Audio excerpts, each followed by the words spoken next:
Let's bring in one Democratic Senator John Fetterman of Pennsylvania. He was one of 7 Democratic senators and one independent who broke ranks with the party Sunday night, sparking the beginning of the end of the longest of government shutdowns in U.S. history. He's also voted with Republicans over a dozen times over the course of the shutdown, while most Senate Democrats held out. Senator Fetterman's here to talk about his new memoir titled Unfettered. I like it. Senator, thanks so much for being with us. We will get to that in 1 minute. Just wanted you to tell our viewers, our friends, about your vote to reopen the government. What were you thinking, and why do you think it was in the best interest of the people of Pennsylvania? Mm-hmm. Well, absolutely. It was always just country over the party. And now people it never made any sense to shut it down at that point anyway, because now if the Democrats in the Senate now decides in January, you're going to have the opportunity to shut it back down.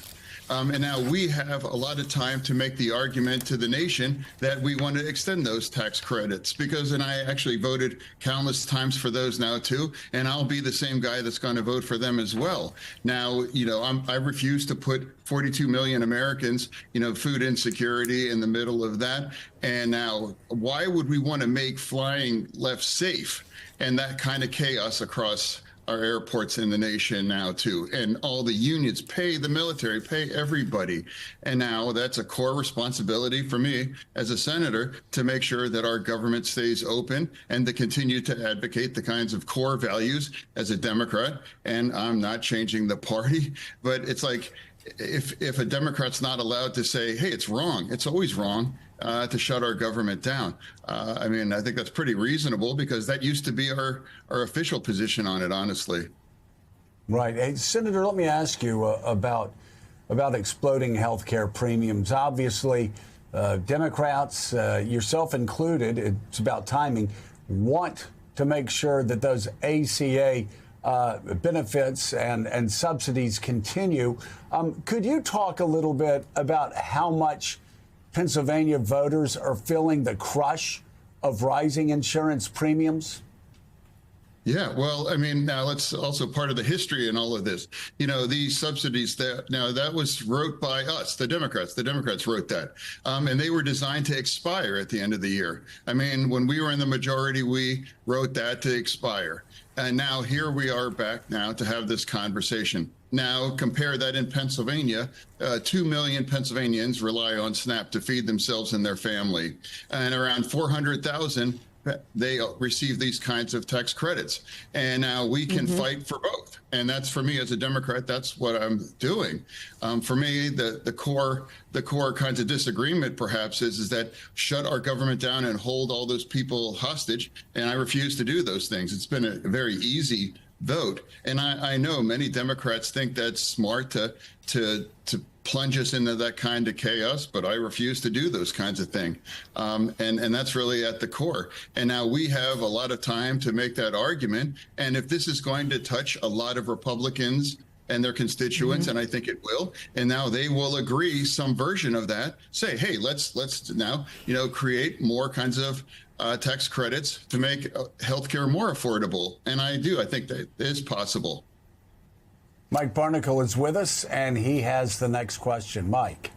Senator, how many families in Pennsylvania depend on SNAP benefits?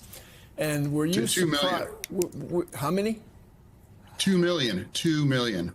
2 million families. Oh my God. So were you surprised at all with the intense effort made by the Trump administration to keep going to court to prevent families from receiving SNAP benefits?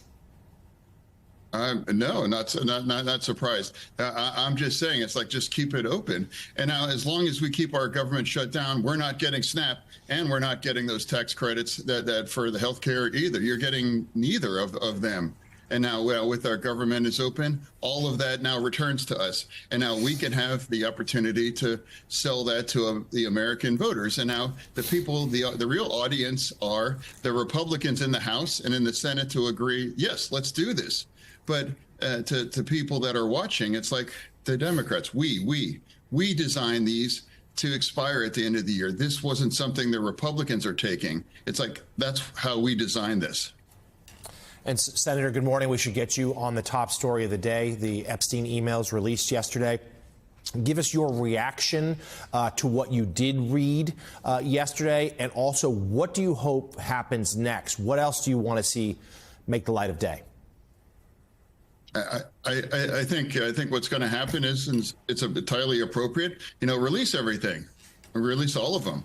Another one of my questions is we sat on those for 4 years too. So I don't really understand either. There are a lot of questions. So when everything is released and everything comes out, and then we'll have a more full picture of exactly what's involved in all of these kinds of things. So yes, I do believe there will be enough votes to release those files, and then we can have the opportunity to absorb all of it, the totality of it.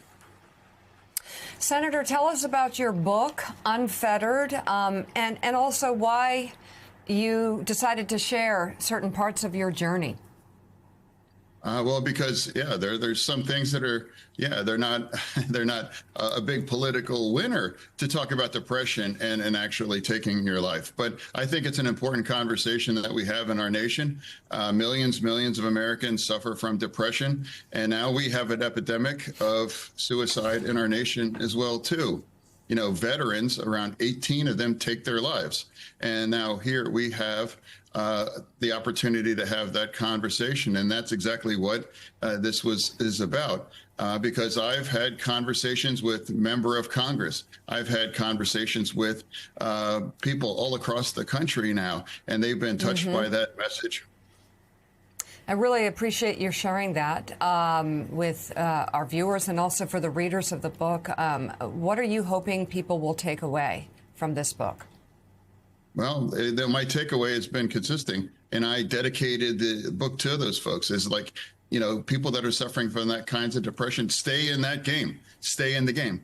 Don't erase yourself, because I've been in that place in my life. And I'm so grateful every moment that didn't happen. And that's my message. And after losing friends to suicide as I have, I beg people to just stay in the game of life. But is though, for you though, don't you find the Senate, don't you find political life in Washington, D.C.